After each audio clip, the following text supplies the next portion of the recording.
Okay, so this is question and answer video number 2. Thank you for everybody who watched the first one. I know it was quite long.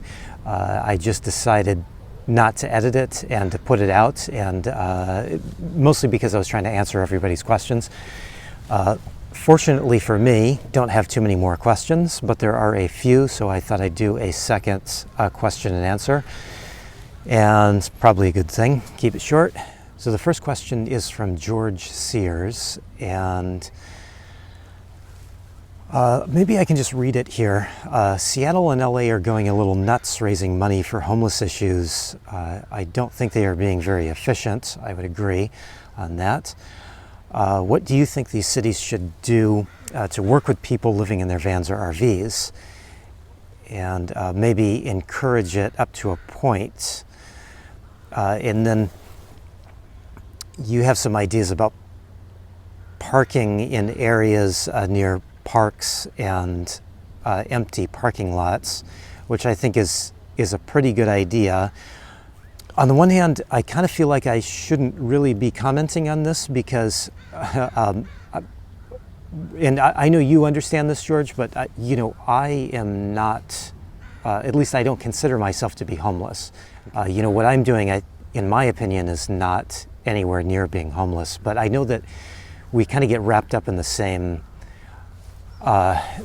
group as the homeless people because we're doing kind of the same thing basically, in that we're parking on public streets. At least I'm parking on public streets. Most of the homeless people I see park in Walmarts and private property, so I do agree with your idea about parking on empty parking lots in near parks, although there are usually ordinances about doing so, at least parking near parks. So I don't know if that's really ever going to change. Now, the other issue I was thinking about here is your statement here that there should be some kind of right to overnight parking. And actually there is. I've talked about this before, but there is actually a court decision brought down by the Ninth Circuit Court. So that is a very high court just below the Supreme Court here in the United States. I certainly would like a better place to park from time to time. So I kind of agree with you, but it's a whole nother level when you're talking about homeless people versus the way that me and my friends do van life. I would like to see van life become something normal, and so that's why I kind of find this type of discussion interesting. But yeah, that's kind of a little bit of my thoughts on that. Thanks for the food for thought there, George. It was really, it's really something that should be talked about more. Okay, and then I have a question from Catherine Arnold. She's talking about a concern she has with being in a metal vehicle. Catherine was talking about not wanting to be inside her vehicle with a cell phone running because of the EMFs, and this is something that I've been really wanting to make a series of videos about because it is a very real topic, and it's something that you're going to be hearing more and more about. I think it's a major health consideration having a cell phone near us, and I have a cell phone near me all the time as well, but being inside a metal container basically, I think kind of amps up the dangerous side effects that cell phones emit. There are times when I don't have a strong cell phone signal, I'll actually just turn my cell phone off at night. That's something that I do to keep those EMFs down inside my van.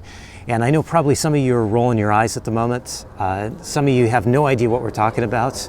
And that's okay, but it's something that you should look into. Okay, so enough about that, but just I get on my soapbox from time to time, but So getting back to Catherine's questions, she says that she uses podcasts to help her insomnia. So she was wondering how to keep using her phone and her laptop inside her vehicle without raising her risk of that EMF exposure.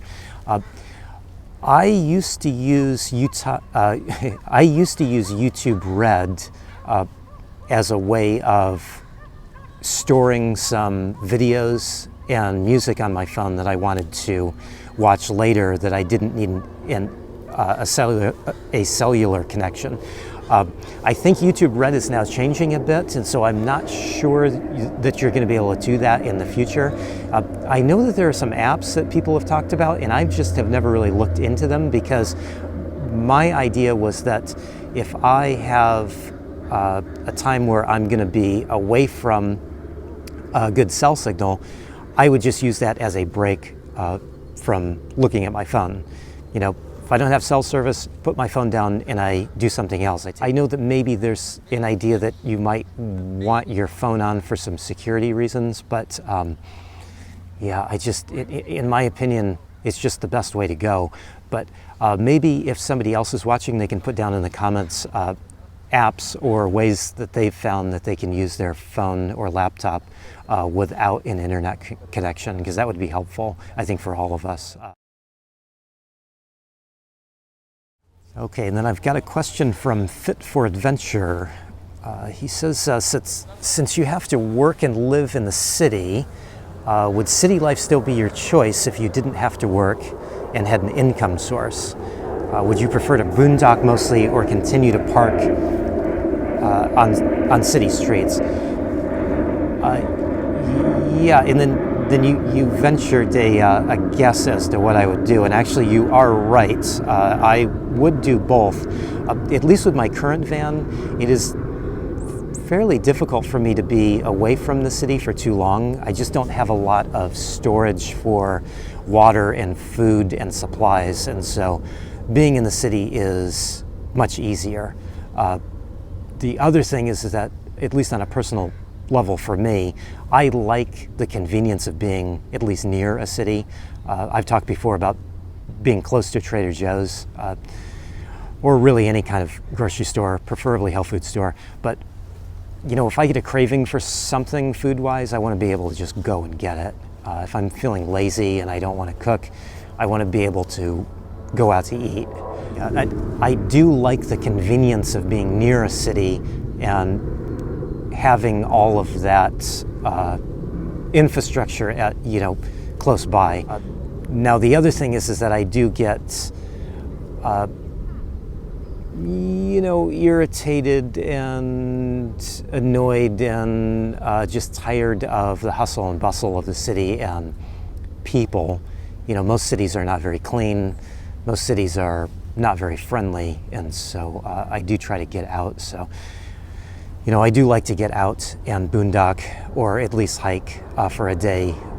So, yeah, I would do both if I could, and I would like to do probably more of a split, 50-50 split if I could. It's just not possible now since I do have to work. And then a question from Don Patterson. So you ask if I would consider myself an introvert. Are you an emotional person or a stoic kind of guy who doesn't care to show his inner persona to the rest of the world? Yeah, I guess I haven't thought about it that much.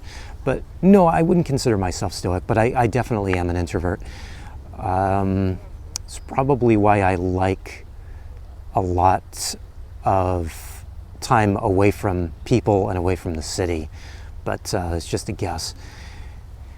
And then you asked, what would a perfect day for you look like?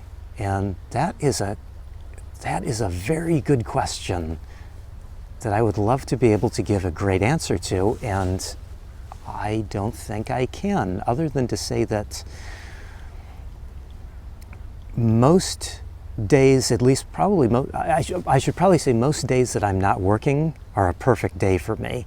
And A lot of my days off, I don't film and put out, but I think usually I do some filming on Sundays and put out as kind of like what I did, kind of a day in van life kind of video. Those kinds of days are really just my perfect day. Saturdays I do what I please. Sometimes that means sleeping in, really sleeping in. Don't ask me how late because it would shock you. I'm just not a morning person. And Sundays I try to do the same thing, but usually Saturdays are pretty much all about just me and my whims. So it might be just going for a drive, and I might drive for hours and hours because I really actually enjoy that. It might be hiking, and it actually might be just spending time in the city. I really enjoy farmers markets. I really enjoy shopping in health food stores, looking for new foods and snacks and sweets and candy and all that kind of thing. And definitely coffee, yeah, searching out new coffee shops is something that I don't know, for some reason I just really enjoy. So yeah, I guess that's my perfect day, is just chasing my whims. Yeah. Thanks for the question, Don. If I have a better answer, I'll answer it again later. So again, I just want to thank everybody that has left me questions. We're probably winding down on these question and answer videos. Of course, if I get a bunch more questions, I will go ahead and do another video, but doesn't seem like that is going to happen. But if you do have questions and you'd like my thoughts, to hear my thoughts on them, go ahead and put them down below in the questions and comments section of the video, and I will do another one of these, but probably be a little while. So got to get back to our regularly scheduled programming, although I don't really know what that is. Anyway, thanks for watching, everybody.